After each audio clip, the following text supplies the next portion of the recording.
Hello everyone, welcome to Bhattakur IAS Academy, Northeast's premier institute for UPSC, APSC and NPSC preparations. I'm your friend Atree. Today I'm here with another segment of Current Affairs 365 dated 1st of November 2021. This is your one-stop solution for any news and updates which will help you prepare for your civil services examination, and along with that it is also going to be beneficial for any other Assam state government services. So don't forget to like and share this video and subscribe to our YouTube channel. You can also follow us on Facebook as well as Instagram for any further details related to job notifications. The first news of today is about the renegotiation of bilateral trade and investment agreement between India and European Union. These talks have been suspended since 2013, and at the India European Union's leaders meeting earlier this year, both the members they agreed to relaunch free trade negotiations and also adopted a connectivity partnership. India and European Union had launched talks for having a wide-ranging free trade agreement, officially called the Broad-Based BTIA, long ago in the year 2007. So these free trade agreement, these are arrangements between two or more countries or trading blocs which primarily agree to reduce customs tariff and non-tariff barriers on substantial trade between them. Normally, they cover trade in goods such as agricultural or industrial products, then trade in services like banking, construction, trading, etc. It can also cover other areas like intellectual property rights, investment, government procurement, and competition policies. By eliminating tariffs and some non-tariff barriers, these free trade agreements partners they get easier access into one another's countries. The BTIA it was proposed to encompass trade in goods, services, and investment, but these talks stalled in 2013 over differences on market access and movement of professionals. European Union was India's largest trading partner in goods in the year 2019-20, which was ahead of China and US with a total trade close to around USD 90 billion.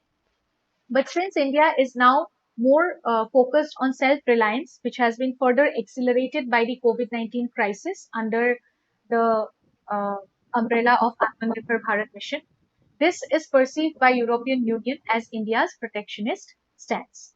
So India might find it difficult to meet the sustainable standards in labor and environment upon which European Union is laying greater emphasis.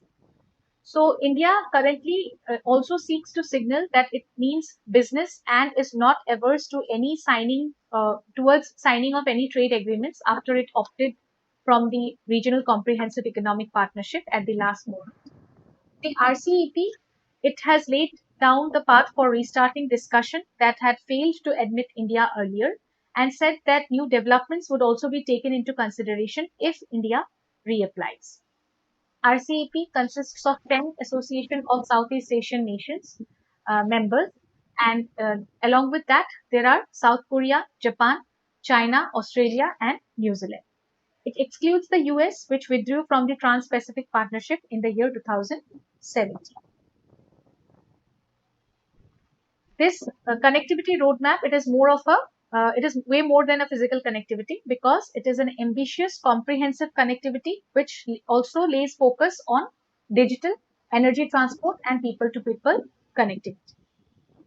The India EU connectivity roadmap it covers three main areas, which includes trade and investment, science and technology, and sustainable development goals. The focus areas were connectivity within the country, then building connectivity with Europe, and in that process, it will also try to work with other countries in South Asia and Indo-Pacific. This is going to catalyze both private and public financing for this connectivity project. The next news is related to India's first manned ocean mission named Samudrayan in Chennai. This is launched by the Ministry of Earth Sciences, and with this unique ocean mission, India is going to join the elite club of nations like US, Russia, France, etc. to have technology and vehicles to carry out subsea activities. It is India's first unique manned ocean mission which aims to send men into the deep sea in a submersible vehicle for deep ocean exploration and also for mining of rare minerals. This mission will send 3 persons in a manned submersible vehicle named Matsya 6000 to a depth of 600 meters into the sea for deep underwater studies. Generally, submarines they go only about 200 meters deep. This mission, Samudrayan, it is going to be a part of India's 6,000 crores deep ocean mission. Now, Deep Ocean Mission, it was approved last year, not last year, this year in June by the Ministry of Earth Sciences. And this mission, it aims to explore the deep ocean for resources. Then they will try to develop deep sea technologies for sustainable use of ocean resources. And in turn is going to support Indian government's blue economy initiatives. The mission has been estimated to cost over 4,077 crore for a period of 5 years, and this will be implemented in different phases.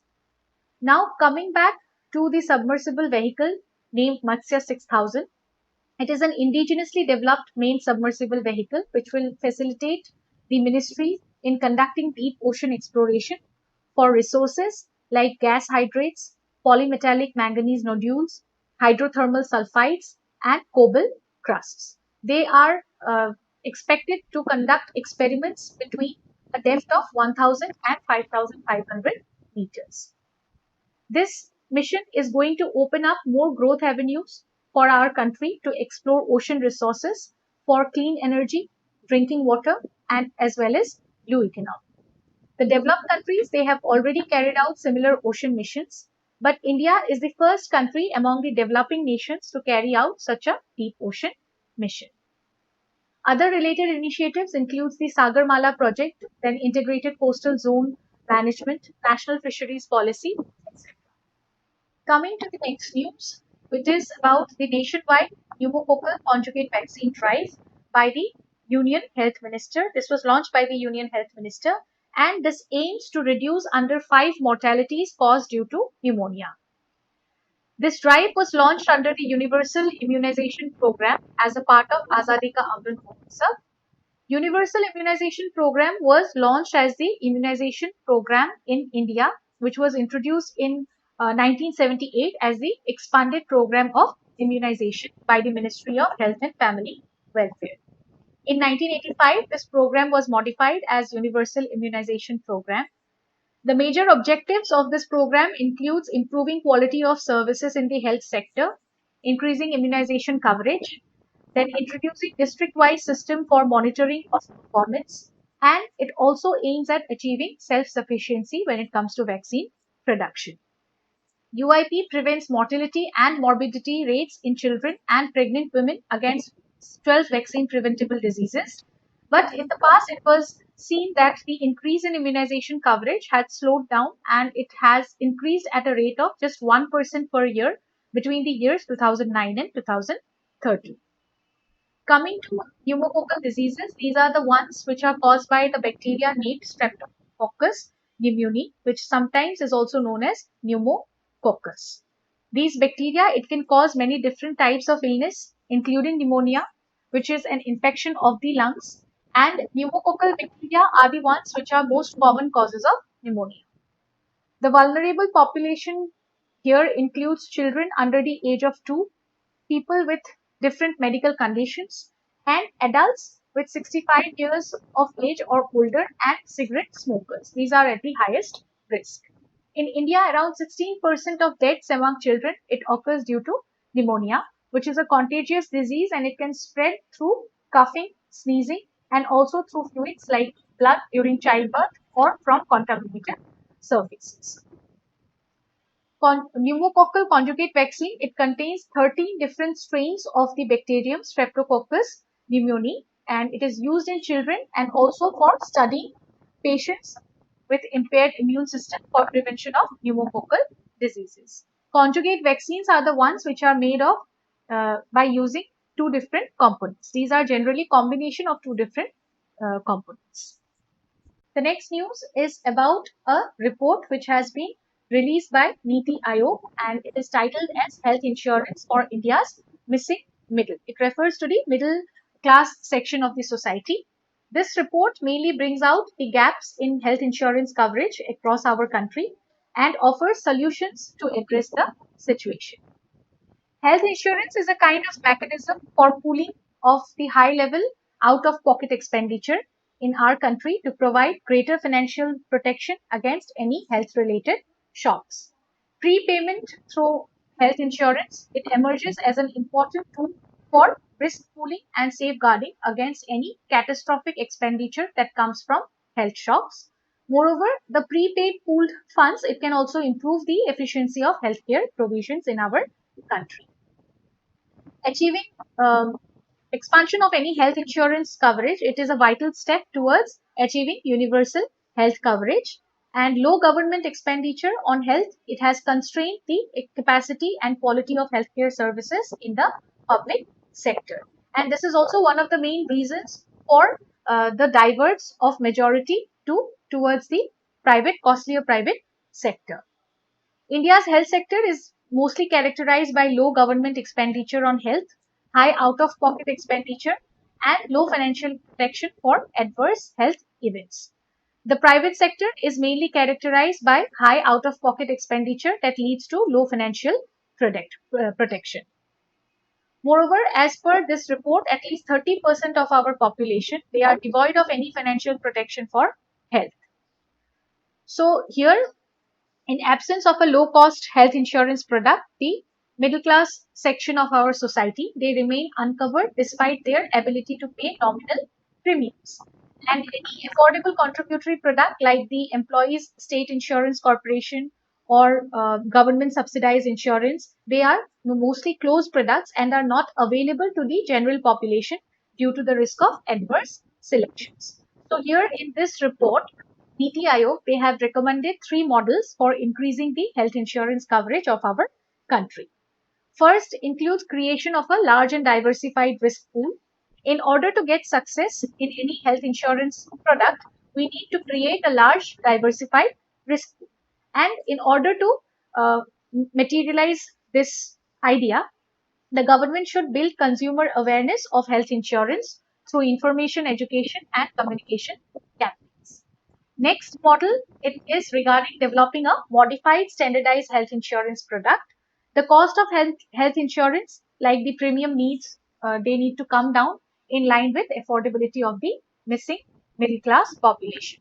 For example, here we can mention the Arogya Sanjeevani health insurance product. Okay, it can be made affordable. It was launched by the Insurance Regulatory Development Authority of India in April 2020. And the last model is about government subsidized health insurance. This can be utilized for segments of the missing middle class people, which remains uncovered due to their limited ability to pay for the voluntary contributory models. In the medium term, once the supply side and utilization of Pradhan Mantri Jan Arogya Yojana is strengthened, the infrastructure can be leveraged to allow voluntary contribution to the middle class. Again, government can provide public data and infrastructure as a public good to reduce such operational and distribution costs of the insurance. So a combination of these models, which are phased at different times, it can ensure coverage of the missing middle population of our country. Along with that, government databases like the National Food Security Act, Pradhan Mantri Suraksha Bima Yojana, these for agricultural households, these can be shared with the private insurers after taking consent from the households. What it will do, it will try to increase the outreach of the insurance products with the needy section of our population. And this was all for today. Thank you so much for watching this video. I hope it will be helpful. Don't forget to like and share this video and subscribe to our YouTube channel. I'll see you all again tomorrow with another segment of Current Affairs 365 only on Borthakur's IAS Academy, Northeast's premier institute for UPSC, APSC and MPSC preparations. Till then, take good care of yourselves and keep learning. Bye-bye. Borthakur IAS Academy প্ৰস্তুতি আৰু অধ্যয়নৰ নিৰ্ভৰযোগ্য ঠিকনা। Borthakur IAS Academy